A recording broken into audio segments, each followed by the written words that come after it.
Okay, all right. Let's move on to your plan to reduce student debt.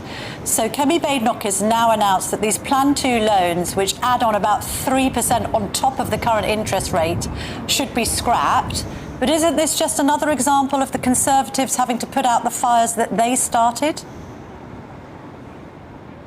Well, look, Camilla, Rachel Reeves has made things worse, and I know that's a statement that could apply to a multitude of things, but on this occasion, it's about the fact she's gone on top of that and now frozen the threshold for repayment, which makes the situation even worse.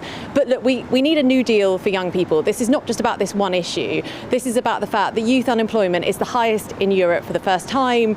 Graduates are leaving university, they can't get a job, and graduates who are in jobs are finding that they can't keep up with the debt on their student loans. So we need a new system. We've got 3 things we want to do to start to fix that. The first of which is to stop funding dead-end degrees that are not good for the people going on them, and they're not good for the taxpayer because they cost loads of money.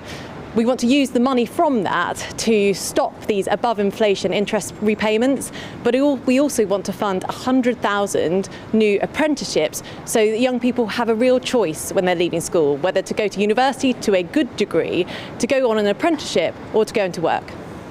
Okay, what would you describe as a dead-end degree? So the IFS says that 30% of degrees that people are undertaking at the moment have a net negative return for the young people going on them.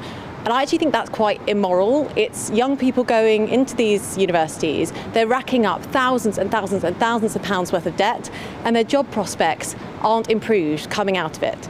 Now, this is not something that everyone is going to agree with at home, but this is a real choice that we are putting forward here. We are showing what our priorities are. We're trying to fix the system so it doesn't work against young people, it works for them.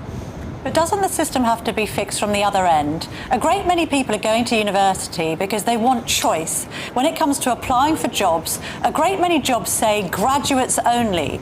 Now, we can have a debate about whether some of those jobs need graduates to do them. Many white-collar clerical work jobs you don't need to have a degree to do it. There's even question marks over whether nurses should do degrees.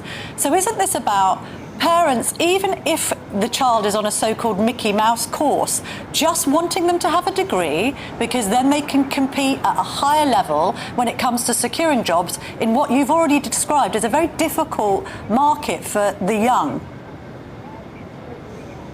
But that's why I want this shift to high quality apprenticeships, because if you come out of an apprenticeship, you're much more likely to get a job statistically than if you're coming out of university. Now, hopefully we're going to shift that because we take out these low value courses, move those people onto apprenticeship where they're much more likely to get a job, they won't come out with loads of debt, and they still will have access if they're, for example, doing a degree apprenticeship to university. So this is something that I think is going to switch the system. It is much better for the young people involved, and we are prepared to have an argument about it, because politics is about decisions, it's about choices, it's about showing where your priorities are. And rather than propping up a system which is not working for young people, I want to change it.